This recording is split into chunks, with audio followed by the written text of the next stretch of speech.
4 aircraft filled with passengers were waiting for their turn to take off at San Francisco International Airport. Then they noticed that a plane was moving fast towards them to land. It asked for permission to land from ATC, and ATC also gave permission.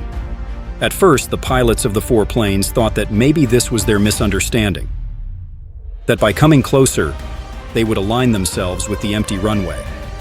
But it was not at all what they were thinking. The plane coming toward them was not going anywhere else but directly collide with all 4 of them. Welcome to the first video of All About W. I hope you are doing good. This scary incident is not very old when on 7th July 2017, Air Canada ACA 759 takes off from Toronto Pearson International Airport with 135 passengers and 5 crew members. It was a routine flight which was to land at San Francisco International Airport in 5 hours and 30 minutes. Both the pilots were quite experienced and had landed at San Francisco Airport many times before. But today was not at all a normal day for them, and it was going to become an example for the aviation industry in the future. The entire journey went smoothly, and when Air Canada 759 reached near San Francisco, they started making their position for landing. For this work, they started waiting for permission from the air traffic control tower. Let me tell you here that there are a total of 4 runways at San Francisco Airport, but only 2 can be operated at a time. If the wind direction is from the south, then these 2 runways are opened for landing and takeoff, and if the wind is coming from the west, then these 2 runways are used. We all know that landings of planes are done against wind. Today, the wind was coming from the west, hence to land the plane against the wind, one of these runways had to be used, whose names were 28L and 28R. That is, 28 left and 28 right. Everything was okay till now, but now the thing starts. Runway 28L was closed for maintenance, and hence its lights were also off. Control tower gave permission to Air Canada 759 to land on the adjacent runway 28R. Because both the pilots had already landed at this airport several times. For this reason, they were expecting that they would see 2 parallel lights of the runway, of which they have to land on the right runway, and this is where they made their very first mistake. There are 2 taxiways on the sides of both these runways, which are colored green. After loading the passengers from the terminal, the planes come to the runway through these taxiways only, and due to the darkness of the night, the pilots of Air Canada 759 misunderstood taxiway as runway. They were considering the taxiway light as 28R, but it was actually taxiway, and they were considering 28R as 28L. But the pilots were not yet aware of the bigger danger, which was on the right taxiway. 4 fully loaded planes were waiting for their turn to take off.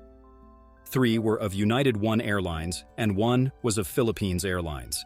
There were a total of more than 1,000 passengers in these 4, and the fuel was also fully loaded in them. Runway 28R and the taxiway are only 100 meters apart. When Air Canada 759 aligned itself with the taxiway, looking from the distance for the control tower, it was very difficult to guess where it actually going to land. Now, the biggest question that arises here is closure of runways for maintenance is a normal thing. So why was this thing not told to the pilots of Air Canada 759? Because if they had known about this, then this confusion would not have happened. The closure of runway 28L was mentioned in NOTAMs.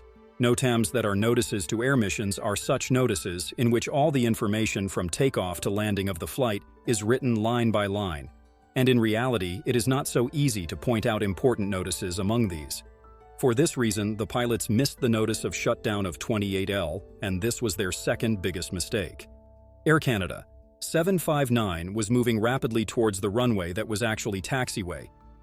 Control tower had given them permission to land through visual approach, which means that the plane has to manually align up towards the runway after finding the runway itself.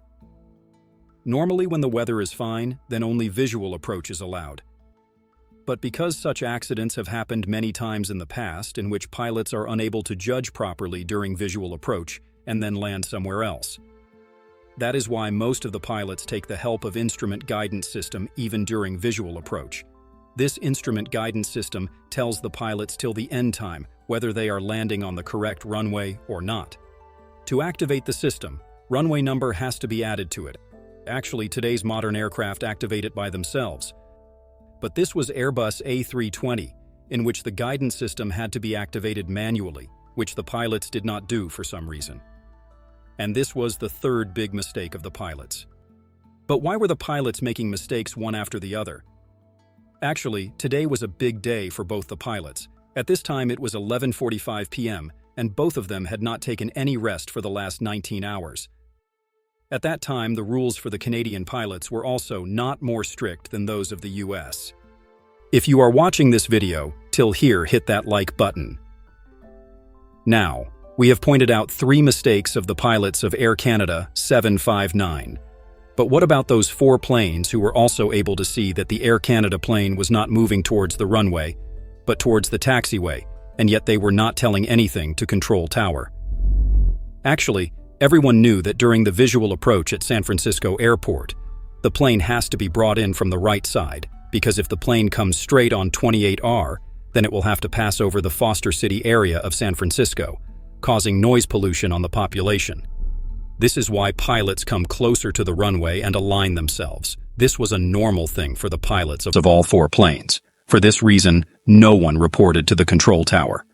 But when Air Canada came too close and did not align itself with 28R, a captain on a Philippines Airlines plane turned on his landing lights so the Air Canada plane could see where it was going to land. There are already 4 planes standing there. On the other hand, the pilots of Air Canada 759 saw some lights on the taxiway, which was the landing light of Philippines airplane. When both the pilots felt something was not right, they immediately radioed this to Control Tower. Tower, just want to confirm this Air Canada 759, we see some lights on the runway there. Runway.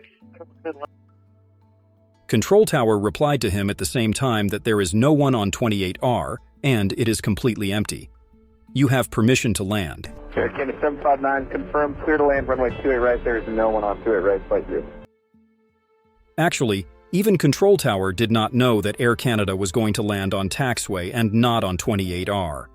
Normally for this situation, there would have been another ground controller who would monitor the traffic on the ground, but since it was that time of night when the traffic was not so much, so only one controller was managing everything.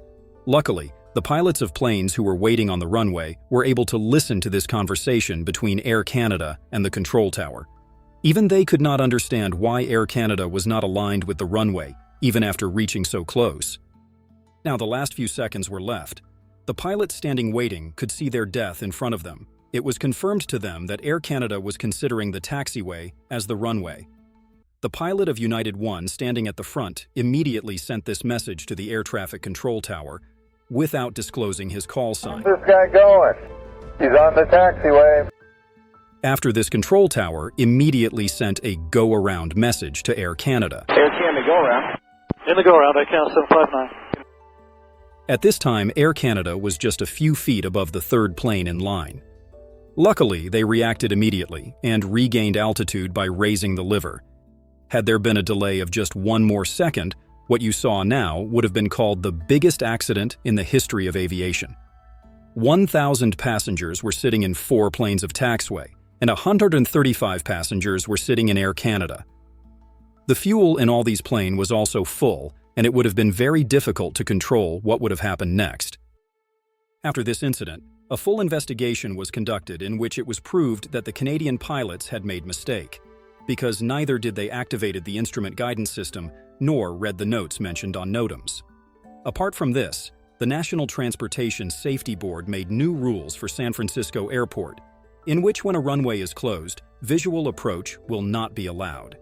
Besides, it will be mandatory to have ground traffic control along with air traffic during night and peak hours. Hope you all will like and share this video of All About W. Thank you very much for your loving comments. See you in the next great video.